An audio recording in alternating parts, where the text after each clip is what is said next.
আজকে মনটা ভালো নাই রে ভাই। আমার আব্বার বালিশের নিচে 20 লক্ষ টাকা রাখা ছিল, 20 ভরে সোনা ছিল, তাও চুরি হয়ে গেছে। তোমার বাপ একটা বাটপার, ছাপাবাজ। কেন? আমার বাপ কি বাটপারি করেছে? মুরব্বী মানুষ হয় এত বড় মিথ্যে কথা বলতে পারলো?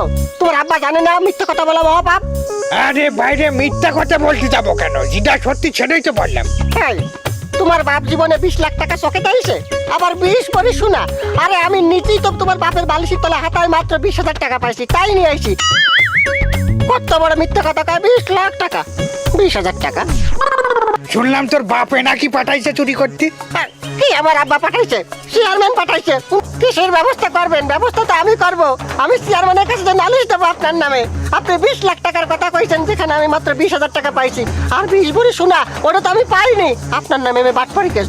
1 টাকাও দেবো না। টাকা দিবি তো, চল তোর বাপের দ্বারা নিয়ে যাবো আমি।